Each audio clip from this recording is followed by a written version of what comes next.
پتہ نہیں وہابیوں تم کس کا کلمہ پڑھتے ہیں، کس کو نبی مانتے ہیں؟ ہم جس کو نبی مانتے ہیں، ہم جس کا کلمہ پڑھتے ہیں، وہ تو ہمارا آقا ہمارے مولا صلی اللہ علیہ وسلم کو اللہ نے با اختیار اور مختار کائنات بنا کر دنیا میں بھیجا ہے۔ اور اس کا ثبوت میں نے قرآن کی آیت سے کچھ ترجمہ دیا ہے، جو حضرات نہیں دیکھے وہ انٹرنیٹ پر جا کر جو ہے دیکھ سکتے ہیں۔ لہٰذا اصل یہ سارے جواب میں نے آپ کو اس لیے دیے ہیں کہ میلاد کا مہینہ اور تاریخ کے بارے میں آج انٹرنیٹ پر بھی جیسا میلاد کا مہینہ شروع ہوا، انٹرنیٹ پر بات بہت بھٹک رہی ہے۔ اب یہ ساری باتیں سمجھنے کے بعد آئے ہم ڈائریکٹ قرآن کے پاس آتے ہیں۔ میں آپ کو بتاؤں کہ اصل میں وہابیوں کی چڑ یہ ہے کہ وہ ہمارے نبی کو اللہ کا نور نہیں مانتا۔ اب آئیے میں بات بالکل مختصر انداز میں ختم کر کے وقت بھی قریب آ گیا ہے، لیکن دن چھوٹا ہو گیا تو میں جلدی ختم کرنے کی کوشش کروں گا۔ آپ نے توجہ دے، بس سنجیدگی سے سنیں، چہرے پہ تازگی لائیے، مزید میں بیٹھے ہوئے اور وہاں پر سو سبحان اللہ۔ آپ تھکان کو دور کرے، بے چینی کو ختم کرے، حضور کا ذکر ہو رہا ہے، اور وہ ذکر ایسا اللہ خود قرآن میں کہتا ہے وَرَفَعْنَا لَكَ ذِكْرَكَ، اے حبیب ہم نے تیرے خاطر تیرے ذکر کو بلند فرمایا ہے۔ میں یہی تو بات وہابیوں کو کہتا ہوں کہ قرآن میں صرف ایاک نعبد و ایاک نستعین یہی آیت ہے۔ میں نے کہا یہ آیت ہے، لیکن انا اعطیناک الکوثر یہ بھی قرآن کی آیت ہے، ورفعنا لک ذکرک یہ بھی قرآن کی آیت ہے، والضحیٰ واللیل اذا سجا یہ بھی قرآن کی آیت ہے، لا اقسم بہذا البلد یہ بھی قرآن کی آیت ہے، والعصر ان الانسان لفی خسر یہ بھی قرآن کی آیت ہے۔ ان آیتوں میں حضور کی عظمت نہیں بات، والضحیٰ میں حضور نے رب اللہ پاک کے حضور کے چہرے کی قسم یاد کر رہا، انا اعطیناک الکوثر کہہ کر اللہ کہتا ہے حبیب ہم نے تجھے بے شمار خوبی عطا فرمایا ہے۔ ہاں ورفعنا لک ذکر کہہ کر اللہ کہتا ہے حبیب ہم نے تیرے ذکر کو بلند کر دیا ہے۔ لا اقسم بہذا البلد کہہ کر اللہ کہتا ہے حبیب اس شہر مکہ کی قسم جہاں تو پیدا ہوا ہے۔ والعصر ان الانسان لفی خسر کہہ کر اللہ نے کہا حبیب تیرے زمانے کی قسم، حضور جس زمانے میں تھے اللہ اس زمانے کی قسم یاد کر رہا ہے۔ اللہ حضور قرآن میں حضور کی عمر کی قسم کو یاد کر رہا ہے۔ تو کتنی باتیں بتاؤ، قرآن کی آیت یہ بھی ہے، لیکن میں آپ کو پہلی دلیل آپ کے سامنے رکھ رہا ہوں کہ حضور اللہ کے نور سے بنے۔ توجہ فرمائے، بیٹھنے اٹھنے والے تھوڑا سا جلدی جلدی بیٹھو بیٹا، اور فوراً نزدیک رکھو، فوراً فون سینڈ کر کے جگہ پر رکھو۔ آیت مبارک آپ سنیے، اللہ پاک قرآن میں کہتا ہے، سورہ مائدہ کی آیت پاک ہے، پہلی آیت میں دلیل دے رہا ہوں، اور توجہ سے سنیں، بڑی مہربانی بہت توجہ سے سنیں، یہ چیزیں آپ کو یاد ہونا چاہیے۔ وہابیوں کا اتنا بچہ بھی ہو تو چند آیتیں رٹا دیتے ہیں اور آ کر ہمیں شرک بدعت کی باتیں کرتا ہے۔ ہم اتنے بڑے ہو گئے تو ہمیں تو حضور کی عظمت کی چند باتیں یاد ہونا چاہیے۔ آپ کہیں گے مولانا ہمارا ذہن کن ہے، یاد نہیں رہتا، تو میں کہتا ہوں کہ آپ کوشش کرنا آپ کا کام ہے، ذہنوں میں بٹھانا یہ رب اپنے فضل سے بٹھا دے گا، کیونکہ قرآن میں اللہ خود فرماتا ہے تو کوشش تو کر، تیرا کام کوشش کرنا ہے میرے بندے، اور راہ کو آسان کرنا یہ میری ذمہ داری ہے۔ اللہ اپنے ذمہ کرم پر یہ ذمہ داری لیا ہے کہ میں اپنے فضل سے یہ راز ہوا، تو لہٰذا یہ پہلی آیت ہے کہ حضور اللہ کے نور سے بنے قرآن کے۔ اور میں نے کہا نا ماننے والوں کو صرف ایک ہی آیت کافی ہے نا، قرآن کی ہر آیت پر ہمارا ایمان ہے، کچھ کو ماننا کچھ کو چھوڑنا یہ وہابیوں کا طریقہ ہے۔ پہلی آیت اللہ فرماتا ہے قد جاءکم من اللہ نور و کتاب مبین، اس میں اللہ نے فرمایا قد جاءکم کا معنی ہے اللہ کی جانب سے نور آیا، کیا آیا؟ نور آیا۔ پھر اللہ فرماتا وہ کتاب مبین، اور کتاب مبین بھی آئی ہے۔ اب اس آیت کی تفسیر میں جو اللہ نے کہا قد جاءکم من اللہ نور، تو اس سے مراد اللہ کی جانب سے نور آیا سے مراد سارے علماء فرماتے ہیں اس سے مراد حضور کی ذات ہے۔ یہاں اللہ نے حضور کا نام کیا؟ نور کا، بولو محبت سبحان اللہ۔ الوہابی کہتا ہے نہیں نہیں نہیں نہیں، یہ جو آیت میں اللہ کہتا ہے قد جاءکم من اللہ نور، اس سے مراد نور نہیں، اس سے مراد قرآن ہے۔ قرآن کو بھی اللہ نے نور کہا ہے، بالکل کہا، کوئی شک نہیں ہے، قرآن بھی نور ہے، حدیث بھی نور ہے۔ لیکن میں آپ کو بتا رہا ہوں قد جاءکم من اللہ نور و کتاب مبین، اللہ نے فرمایا اللہ کی جانب سے نور آیا اور کتاب مبین آئی ہے، تو اس کا معنی یہی ہے کہ حضور آئے، اور کتاب مبین سے مراد قرآن ہے۔ لیکن وہاں بھی کہتے ہیں نہیں نہیں نہیں، اس کا مراد جو ہے، آئیے میں اس آیت کو اوپر سے لاتا ہوں آپ کو۔ یہودی عیسائی جن پر ان کے کتابوں میں وہ جانتے تھے پڑھ کر، یہودی بھی جانتے تھے، عیسائی بھی جانتے تھے کیا کہ حضور کے اندر کیا کیا کوالٹی رہیں گی آخری نبی کے اندر۔ موسیٰ علیہ السلام نے اپنی ساری قوم کو یہ بات بتائی تھی، عیسیٰ علیہ السلام نے اپنی ساری قوم کو یہ بات بتائی تھی۔ تو عیسائی اور یہودی حضور پیدا ہونے سے پہلے یہ قوم دو تھے نا، یہودی اور عیسائی، یہ جانتے تھے کہ ہمارے نبی کے اندر کیا کیا کوالٹیاں ہیں آخری نبی کے اندر۔ یہ جاننے کے باوجود بھی حضور کے آنے کے بعد کچھ یہودیوں نے مانا، کچھ نہیں مانا، ایسا ہوا، جان بوجھ کر بھی نہیں مانا۔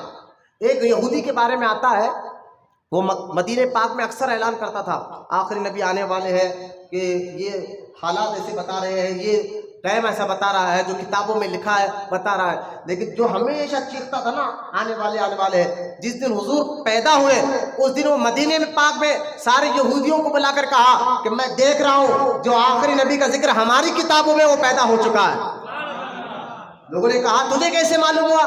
کہا دیکھیے یہ آسمان میں جو تارا ہے نا، بولے یہ تارا کے بارے میں پہلے ہماری کتابوں میں لکھا گیا ہے کہ جس دن آخری نبی پیدا ہوگا تو آسمان میں یہ تارا آئے گا۔ یہ تارے سے میں جان گیا جو دکھ رہا ہے کہ آخری نبی مکہ میں پیدا ہو گیا ہے۔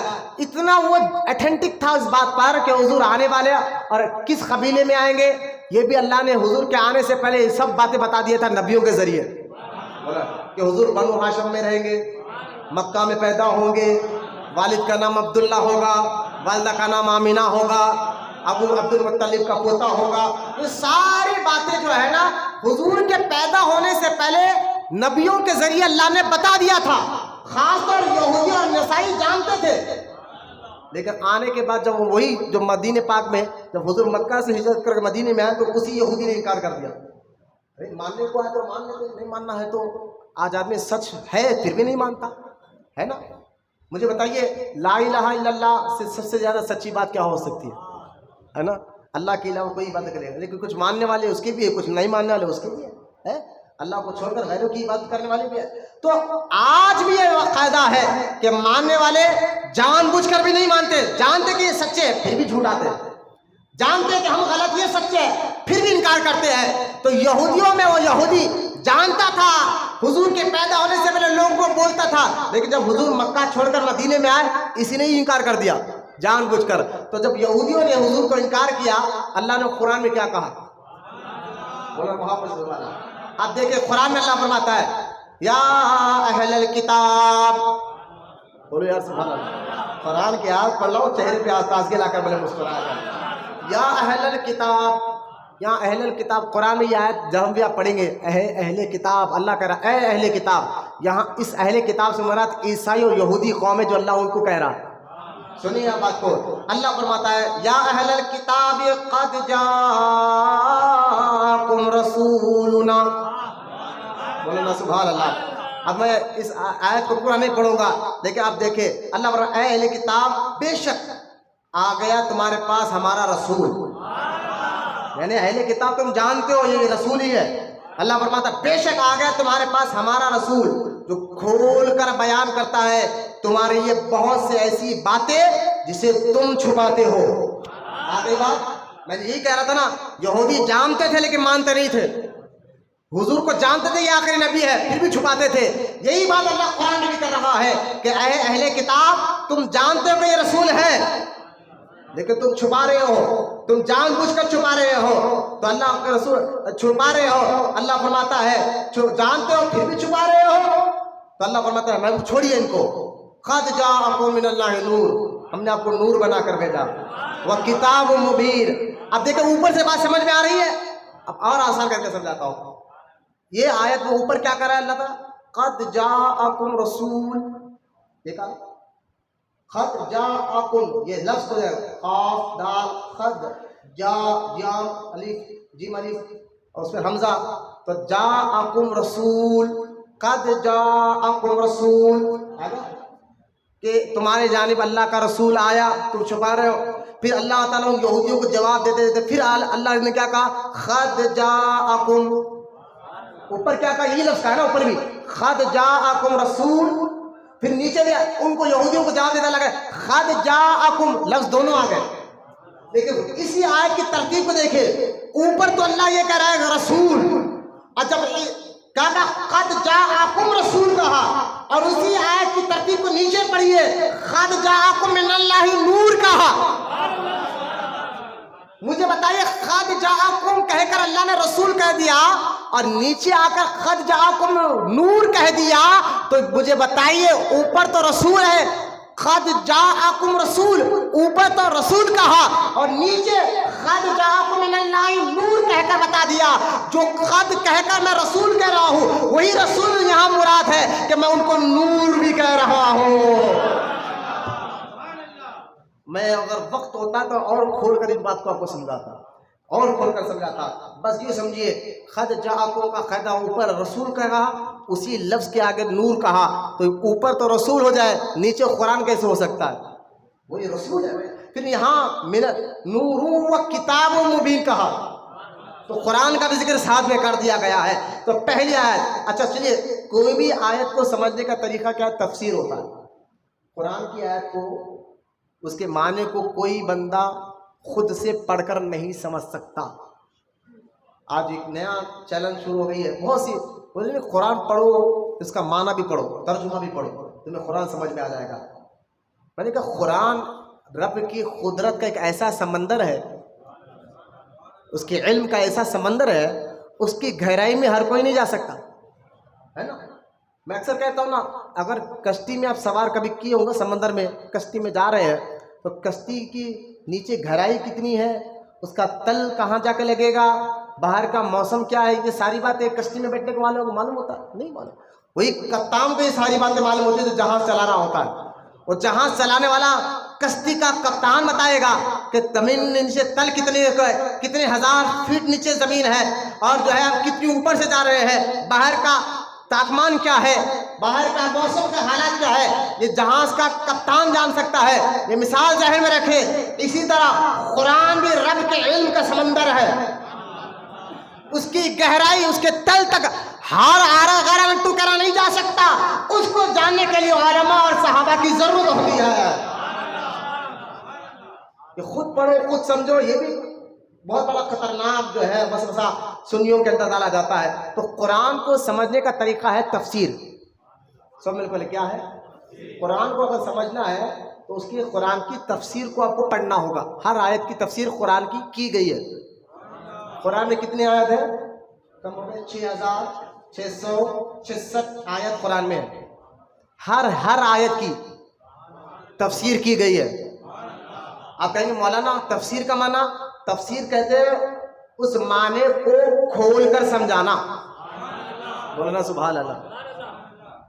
بھائی آج بھی ایسے عقل مند آدمی آپ نے دیکھا سنا ہوگا، کچھ بات ایسی کرتا ہے تو آپ کو آپ کی بات سمجھا نہیں، دانش مند آدمی، عقل مند آدمی کوئی ایسی بات اشارے میں کہتا بھائی کھول کر سمجھاؤ، تیری بات سمجھ۔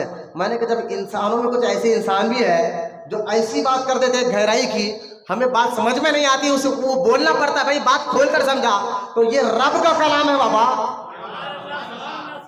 ساری عقلیں دینے والا رب ہے سب کو، وہ اس کی بات کو ہر کوئی کیسے سمجھ سکتا ہے؟ اس کو سمجھانے کے لیے نبی کو بھیجا جاتا ہے، رب کی باتوں کو سمجھانے کے لیے نبی کو بھیجا جاتا ہے، اور رب نبی سے سمجھ کر صحابہ کو سمجھاتا ہے، صحابہ اپنے بعد تابعین کو سمجھاتے ہیں، تابعین تبع تابعین کو سمجھاتے ہیں، تبع تابعین اولیاء اللہ کو سمجھاتے ہیں، اولیاء اللہ ہمیں سمجھاتے ہیں۔ معنی کیا ہے؟ یہ شروع سے رولز آیا 14 سال سے، آج کیسے غلط ہو سکتا ہے؟ میں تعجب کرتا ہوں، آج قرآن پڑھو سمجھو۔ میں نے کہا 1400 سال سے آج تک کسی نے یہ بات نہیں کیا، آج تم کہہ رہے ہو۔ اب مجھے بتاؤ لڑائی تم کر رہا یا ہم کر رہے؟ ہم اگر اسٹیج پہ بولے تو سنیں لڑاکو، تم اگر اسٹیج پہ نئی بات نکالے تو تم سہو کا، تم بڑے نیک آدمی۔ اوپر سے نیچے تک جو مسلمان جس چیز پر عمل کرتے رہ رہے ہیں کئی 100 سال سے، وہ بات صحیح ہے یا بیچ میں آ کر ایک نئی بات گھسڑنا یہ بات صحیح؟ آپ بتائیں۔ یقیناً جو اوپر سے نیچے تک جو عمل کرتے ہوئے آ رہے ہیں یہی بات صحیح ہے، جو بیچ میں آنے والا یہ لڑاکو ہے۔ تو سنیے، اہل سنت و جماعت صحابہ تابعین سے لے کر اب تک جو عقیدہ لے کر آ رہی ہے، اوپر سے نیچے سے لے کر آ رہی ہے، یہ وہابی احمد عقیدہ ہے جو نئی باتوں کو لا کر ہمارے اندر گھسڑ کر ہمارے ذہن اور ہمارے علم ہمارے عقیدے کو خراب کر رہے ہیں۔ لڑاکو سنی نہیں ہوتا، نوجوان بچے بھی سنیں، لڑاکو اصل میں وہابی بد عقیدہ ہوتے ہیں جو آپ کے باتوں کو غلط بتاتے ہیں، ورنہ 1400 سال سے طریقہ چلتے آ رہا کیا کہ قرآن کو سمجھنے کے لیے تفسیر پڑھا جائے. آج سے نہیں چل رہا بھائی، 1400 سال سے چل رہا. آپ نے اس کی دلیل کیا ہے مولانا؟ میں نے کہا خود عبداللہ بن عباس کی تفسیر کا معنی سمجھ گئے نا، قرآن کو کھول کر سمجھانا. تفسیر کا یہی معنی ہے نا. عبداللہ بن عباس رضی اللہ تعالیٰ عنہ کون ہے؟ یہ حضور کے سگے چاچا کے بیٹے ہیں. عبداللہ بن عباس حضور کے سگے چاچا کے، اور حضور نے ان کے دعا بھی فرمائی تھی کہ یا اللہ عبداللہ بن عباس کو قرآن کی سمجھ عطا فرمانا. یہ حدیث کے بعد بخاری شریف میں بھی ہے. تو عبداللہ بن عباس ایسے بڑے صحابی ہیں جو قرآن کے حضور سے سیکھتے تھے اور دوسرے صحابوں کو بتاتے تھے. آئیے میں نے کہا چلو قد جاءکم من اللہ نور، اللہ کی جانب سے نور آیا.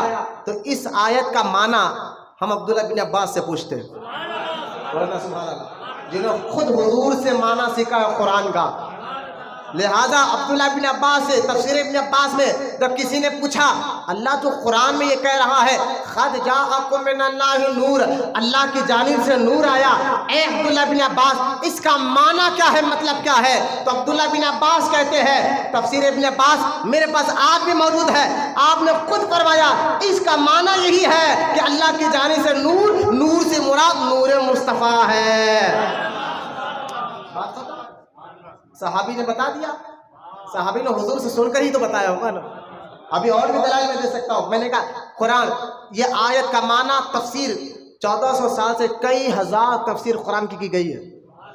کئی عبداللہ بن عباس یہی بتا رہے ہیں. تفسیر نعیمی ہے، تفسیر روح البیان ہے، تفسیر جلالین ہے، تفسیر در منصور ہے، اور جو ہے تفسیر خازان ہے، تفسیر کبیر ہے. یہ بڑے معتبر تفسیروں کی بات بتا رہا ہوں جس کو آج وہابی اپنے مدرسوں میں بھی پڑھتے ہیں، ابھی بھی اس وقت بھی پڑھتے ہیں. 2023 اس وقت بھی ان تفسیروں کو اپنے مدرسوں میں پڑھایا جاتا ہے. جب کسی مولانا کو عالم بنانا ہوتا ہے تبھی وہ جا کر عالم بنتا ہے. اور تفسیر کا معنی سمجھ گئے، قرآن کے مطلب کو کھول کر سمجھانا، قرآن کے معنی کو کھول کر سمجھانا. میں نے کہا ساری تفسیر جو ہر مدرسے میں آج بھی پڑھائی جاتی ہے، وہ چاہے تفسیر ابن عباس ہو، تفسیر کبیر ہو، تفسیر روح البیان ہو، تفسیر روح المعانی ہو، تفسیر در منصور ہو، تفسیر جلالین ہو، تفسیر خازان ہو، تفسیر طبری ہو، اور تفسیر جو ہے جلالین ہو، ہر تفسیر میں اس آیت کا ایک ہی معنی لکھا گیا ہے کہ اس سے مراد نور مصطفیٰ ہے. آگے من چلے ٹھیک ہے. یہ تو ایک آیت میں نے آپ کو بتا دیا. اب آیت دوسری آیت 18 پارے کی، اور سورہ نور. ہاں اس سورہ کا نام بھی ہے سورہ نور. بولو نا محبت سے سبحان اللہ. نور، اور نور والے آقا کا ہی تو ذکر ہو رہا ہے نا. اب دیکھیں سورہ نور اللہ فرماتا ہے 18 پارے میں اللہ فرماتا ہے اللہ نور السماوات والارض. اللہ فرماتا ہے اللہ نور السماوات والارض. اللہ فرماتا ہے اللہ زمین آسمان کا نور ہے. اللہ بھی نور، مصطفیٰ بھی نور. سنیں اللہ نور السماوات والارض، اللہ زمین اور آسمان کا نور ہے. پھر اللہ فرماتا ہے مثل نورہ، اس کے نور کی مثال ایسی ہے جیسا کہ ایک طاق، پھر اس میں چراغ، چراغ میں فانوس، فانوس کے اوپر ایک چمکتا ہوا ستارہ. میں بولے محبت سے سبحان اللہ. اب اس آیت کا معنی یہی تفسیر اٹھا کر دیکھیں، کیونکہ اللہ کی کوئی مثال دے ہی نہیں سکتا. کوئی اللہ کی مثال دے سکتا؟ اللہ کیسا ہے؟ اس لیے حضور نے فرمایا اللہ کیسا ہے، کیا ہے، اللہ میں غور مت کرو، کبھی بھٹک جاؤ گے. اللہ میں غور مت کرو، اللہ کی نشانیوں میں غور کرو. سبحان اللہ. تب اللہ کی معرفت آپ کو سمجھ میں آئے گی. اللہ کون ہے، کیسا ہے، لم یلد ولم یولد ہے وہ.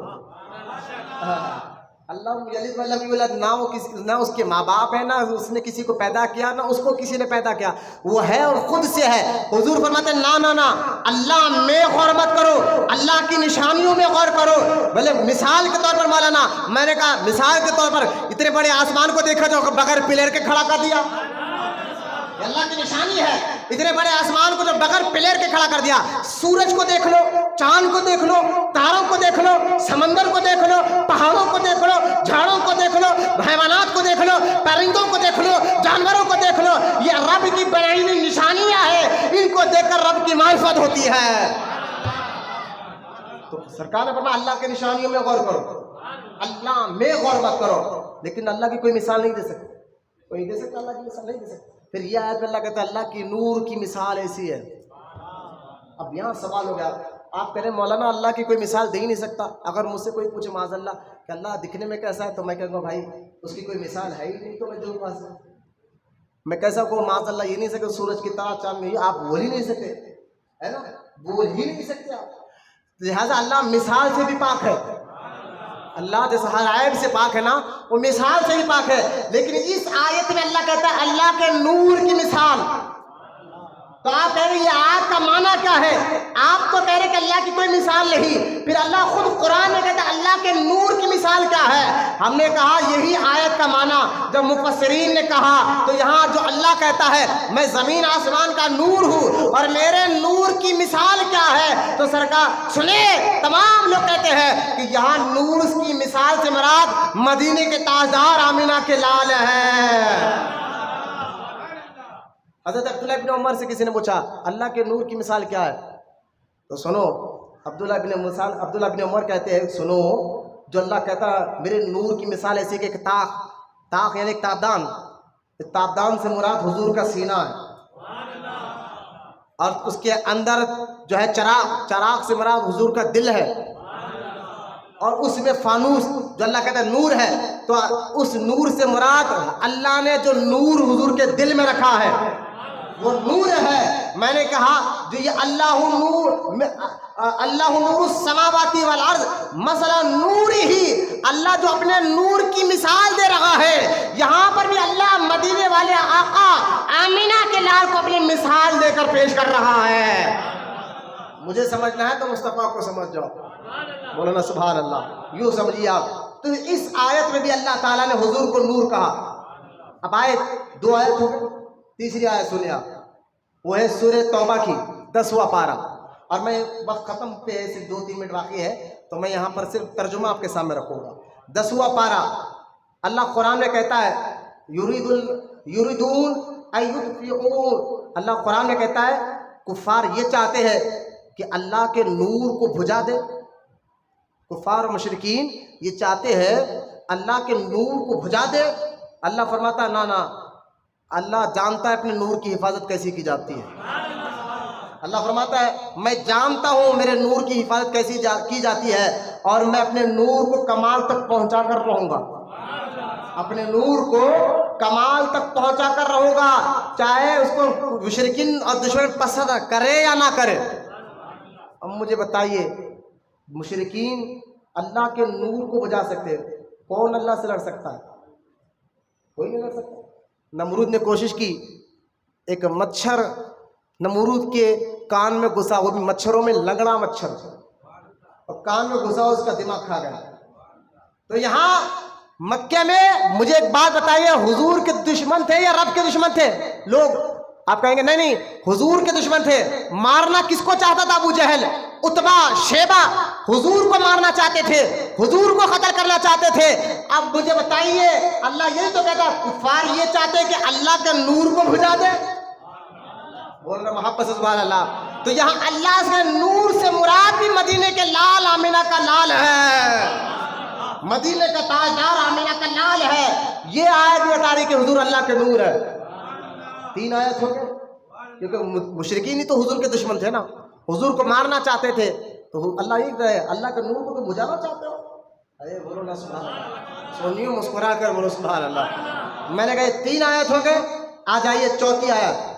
اللہ قرآن میں فرماتا ہے اپنے، یہ جو ہے نا قرآن سورہ احزاب میں 23واں پارہ 22واں پارہ سورہ احزاب میں اللہ ارشاد فرماتا ہے سراجا منیرا، حضور کی صفتوں کو کرتے ہیں یا ایھا النبی انا ارسلناک شاہدا ومبشرا ونذیرا وداعیا الی اللہ باذنہ وسراجا منیرا۔ اللہ قرآن میں فرماتا ہے اے نبی ہم نے آپ کو شاہد بنا کر بھیجا، بشیر بنا کر بھیجا، نذیر بنا کر بھیجا، اور آج ایک چمکتا سورج بنا کر بھیجا۔ بولے محبت سے سبحان اللہ۔ میں نے کہا سنو، چمکتا سورج کا تو سورج نور کا ہے نا، تو یہاں سراجم منیرا سے آسمان کا سورج نہیں، حضور کو اللہ نور کہہ رہا ہے۔ یہ جو ہے 3ری آیت ہو گئی، اور 4تھی آیت جو ہے اللہ قرآن میں فرماتا ہے وَالنَّجْمِ إِذَا هَوَىٰ، یہ 29 پارے سورہ تحریم کی آیت ہے. وَالنَّجْمِ إِذَا هَوَىٰ سورہ نجم کی آیت ہے. 27 پارے میں معافی چاہتا ہوں، 27واں پارہ سورہ نجم کی آیت مبارکہ ہے. وَالنَّجْمِ إِذَا هَوَىٰ، اللہ قرآن میں کہتا ہے ختم اس ٹوٹتے ہوئے تارے کی. تارا بھی آسمان وہ بھی نور کا ہے نا. تو سب مفسرین نے کہا جو اللہ یہ قسم کا اٹھا رہا ہے نا ٹوٹتے ہوئے تارے کی، ٹوٹتے ہوئے تارے کی، میں نے کہا یہاں اس سے مراد کیا ہے؟ اس سے مراد بھی مدینے کے تاجدار آمینہ کا لال ہے. یہ 4 آیت ہو گئے. حدیثیں میرے ذہن میں بہت ہے لیکن بس وقت اجازت نہیں دے رہا. انشاءاللہ اللہ زندگی رکھا تو اس ٹاپک کو میں آنے والے جمعہ میں آپ کے سامنے رکھوں گا. حضور اللہ کے نور سے بنے. لیکن ایک مثال دے کر بات ختم کر رہا ہوں کہ وہاں بھی کہتے ہیں نور اور جسم ایک جگہ کیسے مل سکتا ہے. میں نے کہا بھائی جو چیز ضد ہوتی ہے وہ نہیں مل سکتی آپس میں. نہیں سمجھا؟ رات اور دن ایک دوسرے کی ضد ہے. رات اور دن ایک دوسرے کی یہ ایک جگہ جمع ہو ہی نہیں سکتے. سمجھے بات کو؟ جو ضد ہے اپوزٹ کی وہ ایک دوسرے سے نہیں مل سکتے. رات اور دن نہیں مل سکتے. خوشبو اور بدبو ایک جگہ نہیں مل سکتے. وہ ایک دوسرے کی ضد ہے. یہ کس نے کہا کہ نور اور مٹی کا جسم ایک دوسرے کی ضد ہے؟ یہ کسی نے کہا. یہ مل سکتے ہیں. میں نے کہا اس کی مثال دیکھو. آپ نے جگنو کو دیکھا نا؟ جگنو جو گاؤں میں اکثر دیکھا ہوگا آپ نے. ایک چھوٹا سا کیڑا ہے, ایک چمکتا ہے رات میں. ہے تو جسم نا یار, سمجھو بات کو, ہے تو جسم, لیکن رب نے اس میں چمک پیدا کر دی, چمک پیدا کر دی. وہ بغیر روشنی کی چمکتا ہے. ہاتھ میں لو تو ہاتھ میں روشنی آ جاتی ہے. میں نے کہا ایک پرندے میں اللہ روشنی دے دے, نور داخل کر دے, اس میں تعجب نہیں, تو مدینے والے کو اللہ نور علی نور بنایا تو تعجب کی کیا بات ہے. اتنی مثالیں میں آپ کو دے سکتا ہوں. یہ بہت نیچے اتر کر میں نے یہ مثال دے کر سمجھائی تاکہ موٹے ذہن والوں کو یہ بات سمجھ میں آ جائے کہ حضور اللہ کے نور سے بنے, اور نور اور جسم ایک دوسرے کی ضد ہے ہی نہیں. مولانا سبحان اللہ, ایک دوسرے کی ضد ہے ہی نہیں بھائی. یہ نور اور جسم مل سکتا ہے, اس میں کیسی تعجب کی بات ہے. اس کی کئی مثالیں جو ہے نا دنیا میں بھی موجود ہے. اللہ کی بارگاہ میں دعا اللہ ہم تمام کو کہنے سننے سے زیادہ عمل کی توفیق عطا فرمائے. اللہ ہمیں سچا عاشق رسول بنائے. قیامت تک ہماری نسل میں یا اللہ عاشق رسولوں کو پیدا فرما. ہر سنی مسلمان کو, بدعقیدہ تحری کو, وہابیوں سے ان کے ایمان اور عقیدے کی حفاظت فرما. جتنے بوڑھے نوجوان بچے یہاں بیٹھے مولا ان کے بیٹھنے کو قبول فرما. ہم تمام کو سچا عاشق رسول بنا. ہم تمام کو جو میلاد پاک کا ذکر کر مولا, جو جلوس نکالا جائے گا انشاءاللہ اتوار کے دن, اس جلوس میں اس میں ادب کے ساتھ, تعظیم کے ساتھ, کرتا پاجامہ پہن کر, سر پہ امامے رکھ کر, عطر لگا کر, اور حضور کے پر درود پڑھتے ہوئے محبت کے ساتھ مولا اس میں جلوس میں شرکت کی توفیق عطا فرما. گاڑیاں بھگاتے ہوئے ڈی جے پر نعت لگا کر قوالی کا ناچ کرتے ہوئے اللہ ایسے خرافات غلط کاموں سے تمام مسلمانوں کی حفاظت فرما, اور تمام بچوں کو بھی نیک توفیق عطا فرما.